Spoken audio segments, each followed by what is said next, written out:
A question about, because one of the reasons that President Trump got elected, according to President Trump in an interview, I think it was with Kristen Welker of NBC, was because of grocery prices. Not the only reason, but a reason, high prices, inflation, especially at the grocery. The Department of Agriculture says that between 2020 and 2022, 42% of crop workers were undocumented immigrants. And in many cases, as you know, these migrants do jobs many Americans do not want to do. So, how does President Trump make sure that the effort to deport people who are not in this country legally doesn't end up hurting Americans who want safe borders, absolutely, but also don't want to see even more higher prices in groceries? Well, I mean, I'm sure it's not your position, Jake, you're just asking the question, that we should supply America's food with exploitative illegal alien labor. I obviously don't think that's what you're implying. Only 1% of alien workers in the entire country work in agriculture. The top destination for illegal aliens are large cities like New York, like Los Angeles, and small industrial towns, of course, all across the heartland, as we've seen with the Biden floods. Mm-hmm. None of those illegal aliens are doing farm work. Those 30,000 legal aliens that Joe Biden dumped into Springfield. I'm talking about the ones that are. But I'm explaining this. It's important to understand. No, you're kind of changing the subject. I mean, I'm talking about the ones. I will give me 30 minutes. I'll go as deep as you want on this. We don't have 30 your minutes. Audience. I don't have a 30. I'm talking about the ones that work in the agriculture industry. I'm you can explaining come back to you and we your can talk audience. about the ones in the cities. I swear. I'll do the whole answer. The illegal aliens that Joe Biden brought into our country are not full stop doing farm work. They are not. The illegal aliens he brought in from Venezuela, from Haiti, from Nicaragua, they are not doing farm work. They are in our cities collecting welfare. As for the farmers, there is a guest worker program that President Trump supports. Over time as well, we will transition into automation, so we'll never have to have this conversation ever again. But there's no universe in which this nation is going to allow the previous president to flood our nation with millions and millions of illegal aliens who just get to stay here. And we are especially not going to allow a subset of those illegal aliens to rape and murder our citizens. So we are going to unapologetically enforce our immigration laws, and as I'm sure you will celebrate, we are going to unleash the power and might of the U.S. government to eradicate the presence of transnational threats on our soil.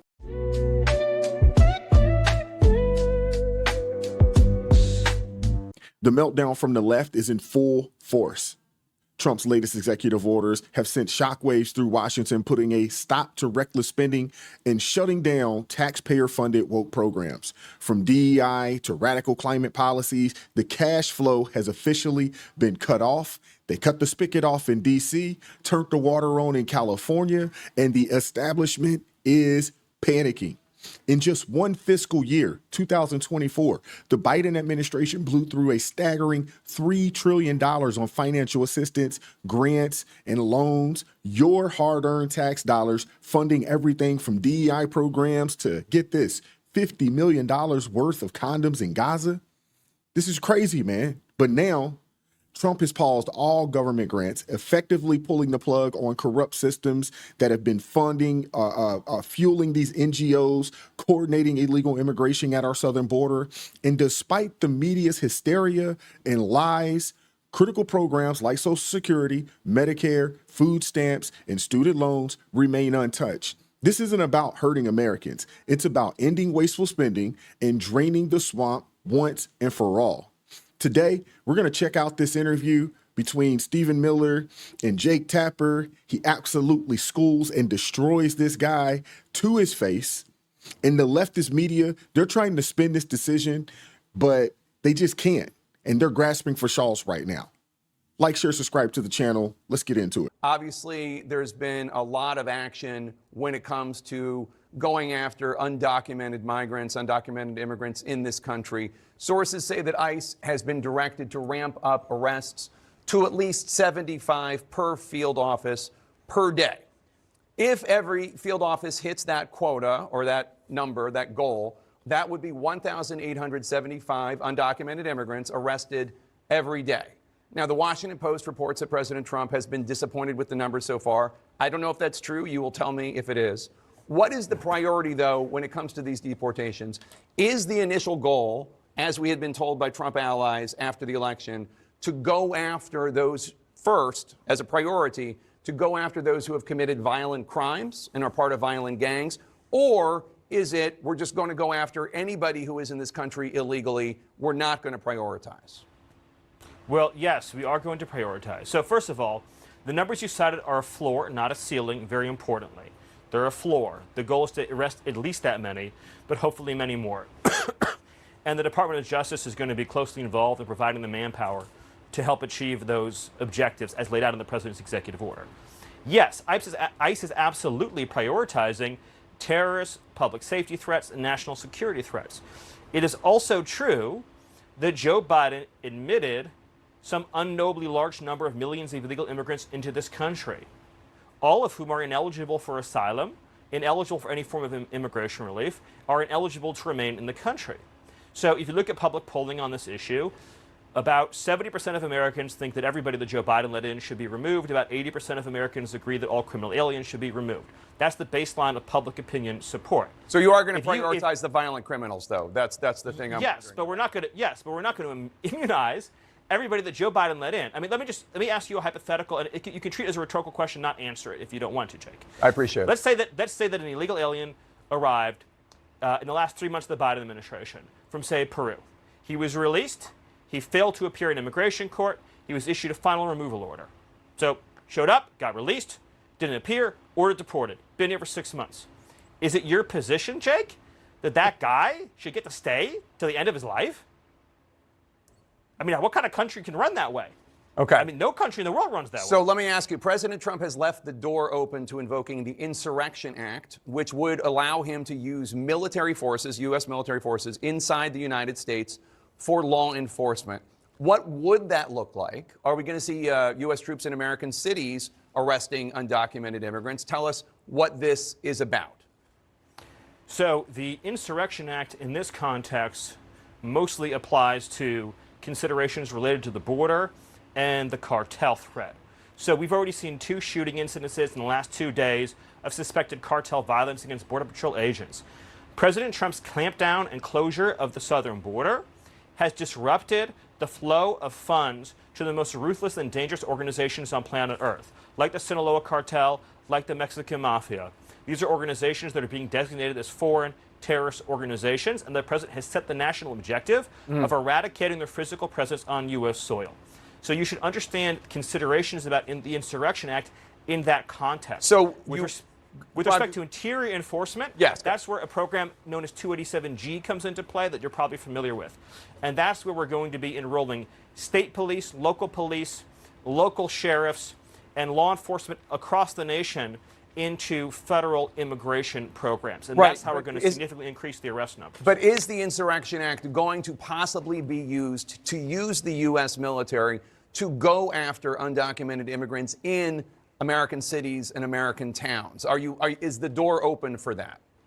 Right now, the Insurrection Act, which is still being considered based on operational needs on the southern border, so no decision has been made, is specifically in the context of countering that cartel threat. In the interior, it's going to be about enrolling state and local law enforcement to massively increase the supply of guns and badges to conduct these immigration raids.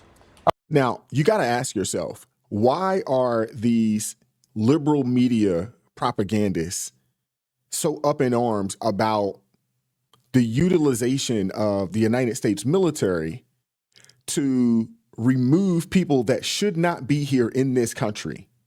Why are they so up in arms? It's not like they're going after citizens. It's not like that. This is going after undocumented illegal aliens that are currently in our country right now. He just caused or signed into law that, or an executive order that we have a national emergency down at the border. That means that we have been invaded. And we've had over, some people say 11, upwards of 20 million people that have been let into this country. That, in my opinion, sounds like an invasion. Sounds like an invasion. They just arrested some guys yesterday that got caught with 130,000 fentanyl pills. A couple of days ago, last week, they found over 75,000 children that have been human trafficked, or they're working in these, sweatshops in the United States of America. It's crazy the fact that these people are standing up for the cartels. They're standing up for the drug dealers. They're standing up for criminals who have invaded our country, for lack of a better word. This is ridiculous, man. Let's hear what Stephen Miller has to say about the spending that's been going on in this nation. White House memo just issued this afternoon says that the pause does not affect Medicaid. It already had clarified that it didn't affect Social Security or Medicare. But the Medicaid website portal is experiencing an outage, and the White House press secretary this afternoon was not able to say whether Medicaid would be affected or not. So let's just walk through this, because obviously there's confusion. Is this pause going to affect Medicaid? It does not affect any service that the government is required to provide. It does not affect any entitlement. It does not affect any service to citizens. It does not affect any individual benefit, any public assistance program, or anything of that nature. Okay, so that's very glad for the chance to explain Yeah. what's going on here. In fact, I could actually give you some backstory I think you'd find very useful, Jake. So we found, after the president had issued a pause on funding to NGOs that were settling illegal immigrants, we found that bureaucrats at HHS were trying to funnel billions more dollars to those resettlement agencies and try to get around the executive order. It became clear that bureaucrats were still trying to funnel unapproved discretionary grants of funds to their pet projects.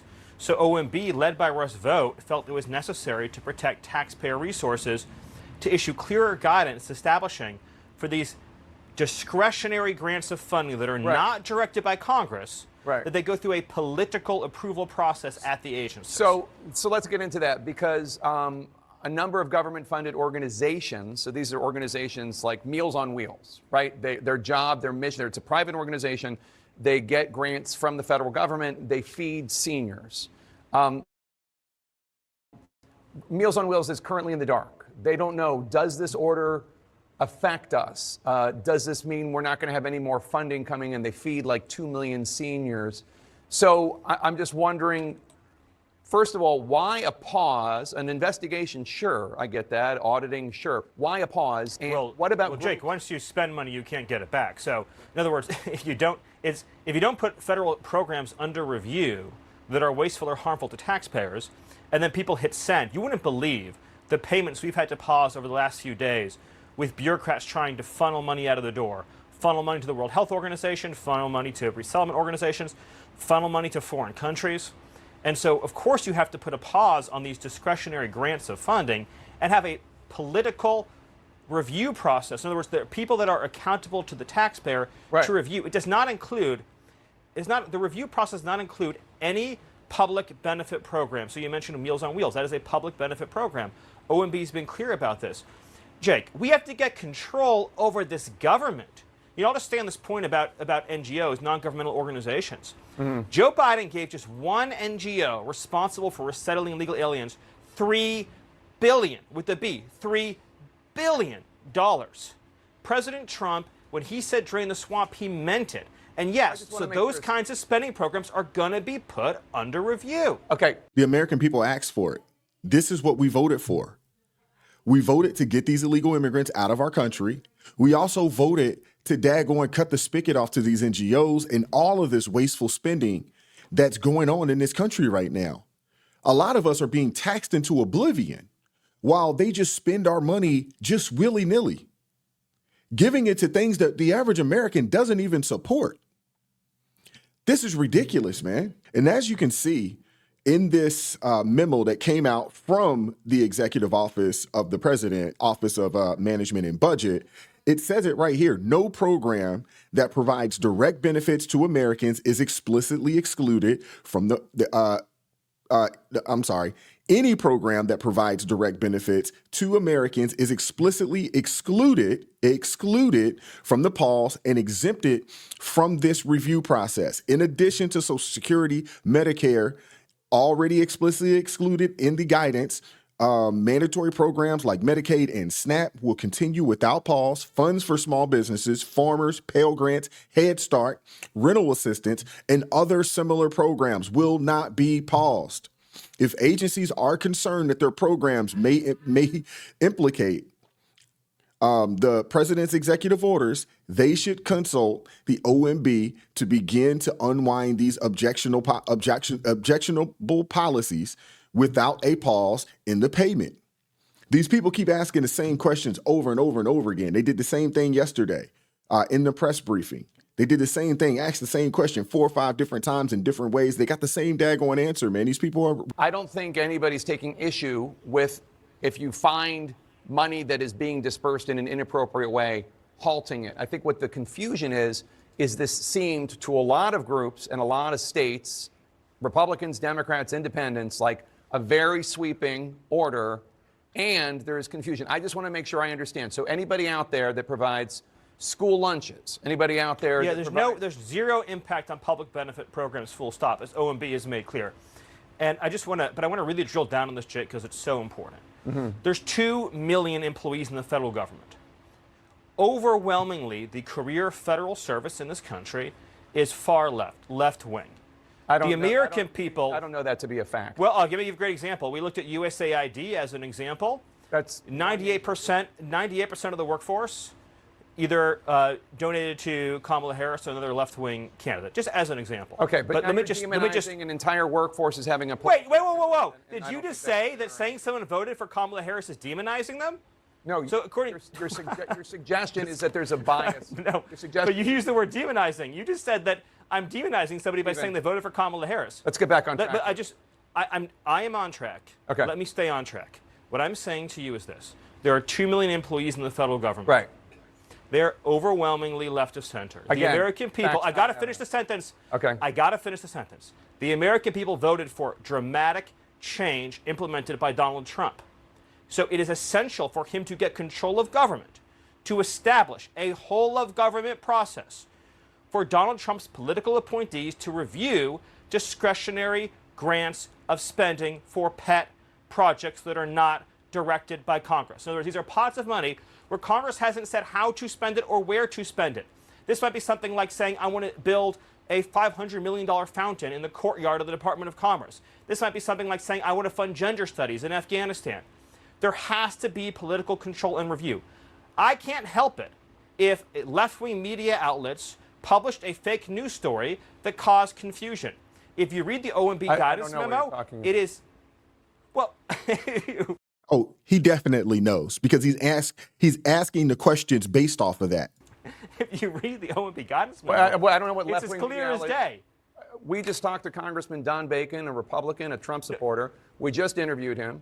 He said that there was a lot of confusion. He said that the executive order created by the media, Jake. The OMB guidance memo, if you read it, is as clear as day. It's pretty broad my point is, and confusingly written. Parts of it are about DEI, parts of it on all disbursement. It is... Yeah, DEI is suspended. That is correct. Right, no, I'm just saying, like, it's kind of all over the map, and there is confusion, and it's not just liberal media. Jake, tell me... Republican Senator Lisa Murkowski said... You're not understanding what I'm saying. But I'm saying that I want you to address this. I will, but I'm saying that a false story was put out that people responded to. It's unfortunate that people put out a false story. That's all. Absolutely. And it has people up in arms about a false story. But again, legacy media, people don't trust them. Fake news. Nothing has changed. It's more of the same with these people. If you actually want to know the truth, go look at the daggone memo for yourself. It's out for everybody to read. You can go look at it yourself. These people are ridiculous, man. And again, you have to pause it. They have 90 days to review, figure out where this money is going, yay or nay it, and let's keep things moving. But to just say, you know what, we're going to evaluate it, but not stop the money, that's dumb. Name a business that operates like this. If the business is hemorrhaging money, they have to stop it. Only money that has to go out is the essential money. Other than that, the rest of it has to be paused, and we need to figure out, we need to have a full-fledged audit, and we need to figure out where this money's going before we pay a single dollar to anybody. That's just common sense. It's common sense, man. But that's not the plan right now. Let me ask you a question because one of the reasons that President Trump got elected, according to President Trump in an interview, I think it was with Kristen Welker of NBC, was because of grocery prices. Not the only reason, but a reason, high prices, inflation, especially at the grocery The Department of Agriculture says that between 2020 and 2022, 42% of crop workers were undocumented immigrants. And in many cases, as you know, these migrants do jobs many Americans do not want to do. So how does President Trump make sure that the effort to deport people who are not in this country legally doesn't end up hurting Americans who want safe borders, absolutely, but also don't want to see even more higher prices in groceries? Well, I mean, I'm sure it's not your position, Jake, you're just asking the question, that we should supply America's food with exploitative illegal alien labor. I obviously don't think that's what you're implying.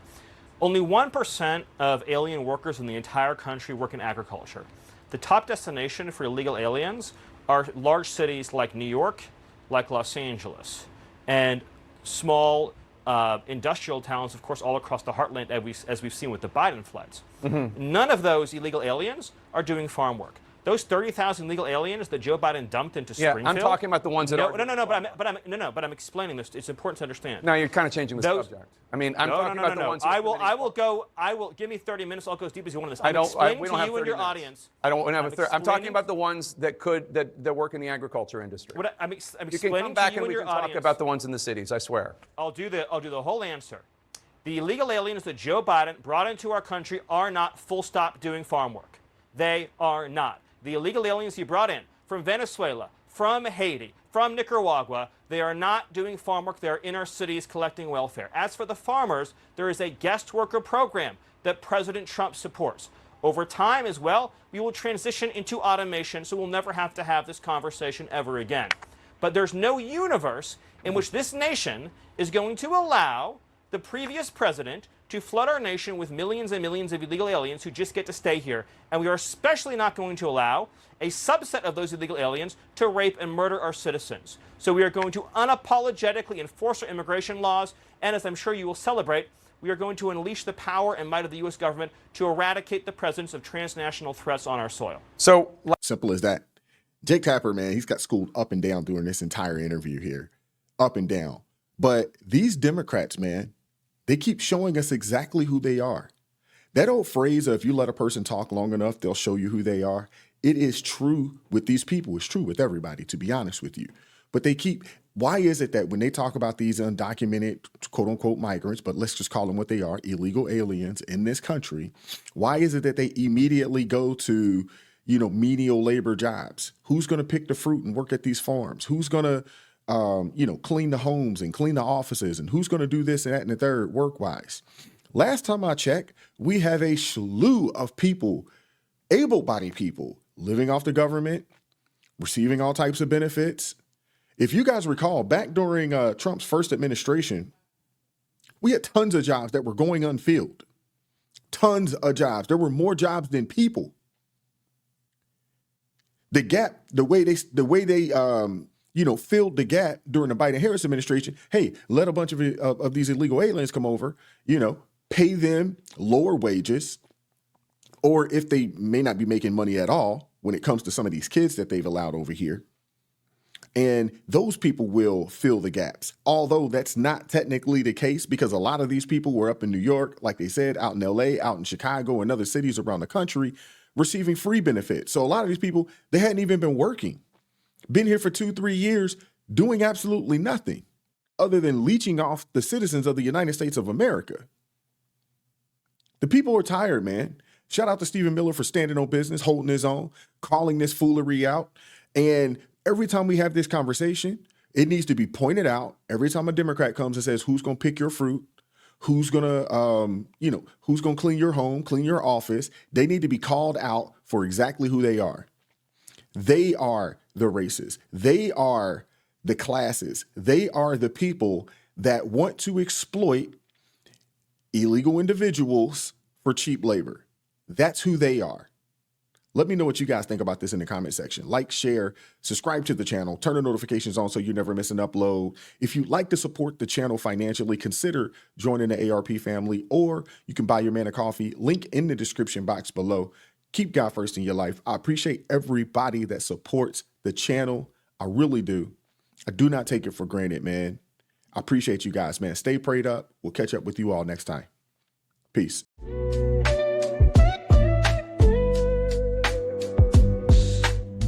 Vibes so raw, can't hide the truth. Words so sharp.